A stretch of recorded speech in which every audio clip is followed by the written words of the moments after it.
Good evening. It is Tuesday, August the 20th. It's about 6:40 p.m. This is meteorologist Shay Gibson from WeatherFlow bringing you a final forecast for Surface Healing 2024 tomorrow at Folly Beach. It's going to be a great day, one perfect day. I know there'll be some wave action. It'll be a little windy getting into late morning, midday. We're going to talk about that in just a moment.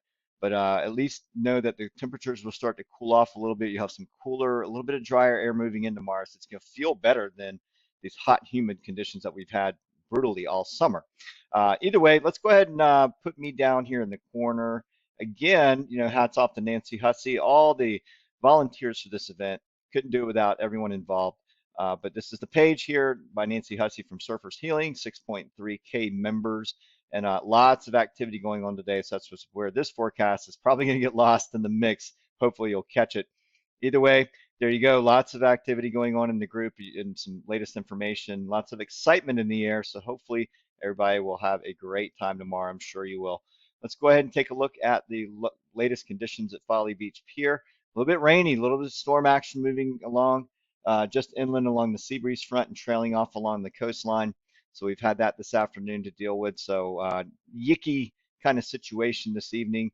So hopefully everybody out on the south end we'll be getting a break in a little while. I know it's still raining, a little bit stormy out there. So hopefully everybody's staying dry.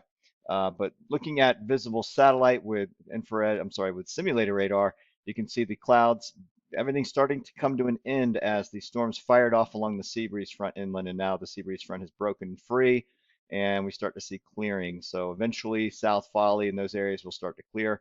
It'll clean up. I think we're going to be okay. Might see a few isolated showers throughout the night tonight as some of this activity associated with a cold front nearby starts to give way as the front moves off the coast. So looking at the WPC surface map right now this afternoon, we have this little bit of a kink, a little bit of a trough, what's called a short wave just along the coast, which is causing that instability. One more day of it where this Great Lakes high pressure is going to start to come into the picture and push down this northeast or east northeast wedge. We saw some of that today pushing down through the front.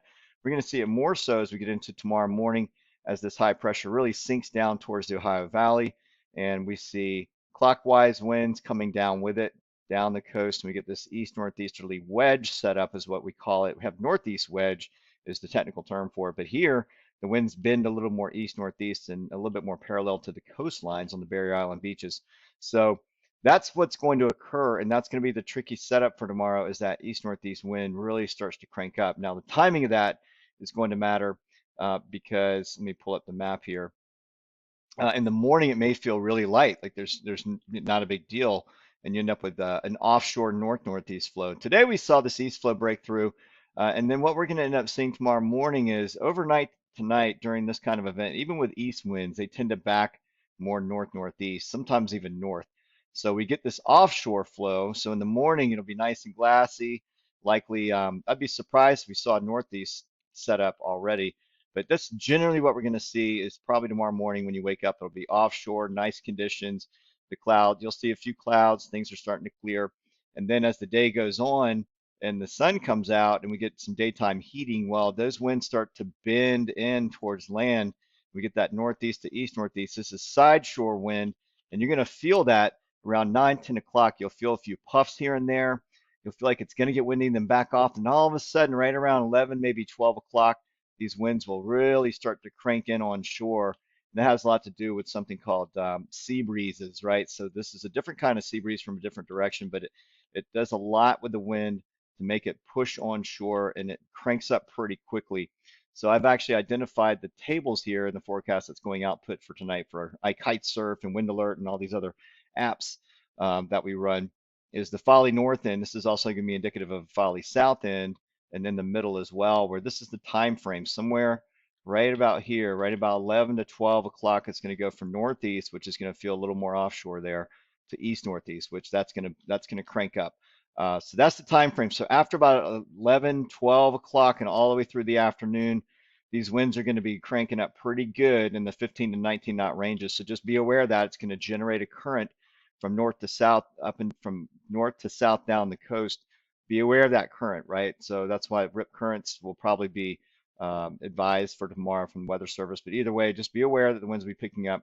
As far as waves, Surfline does call for relatively poor conditions, but there's going to be some height on them. So I know those surfers, they know how to deal with all kinds of swell. There's going to be enough swell out there that northeast wind's going to generate some swell.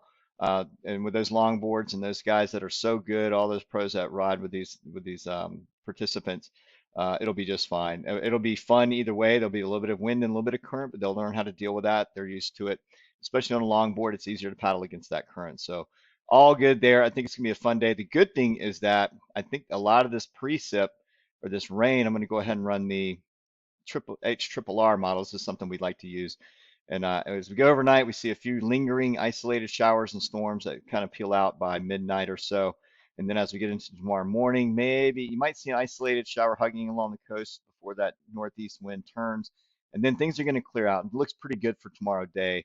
This only goes out to 10:30 or 10:45, but if we look at even the NAM 3 model, beyond about I'd say 11 in the morning and even beyond, it looks like things feel out pretty good. So we're looking at partly cloudy skies for tomorrow as a result, and the air temperature is going to start to back down to about 87 degrees. So it's going to feel pretty good out there tomorrow and even into Thursday.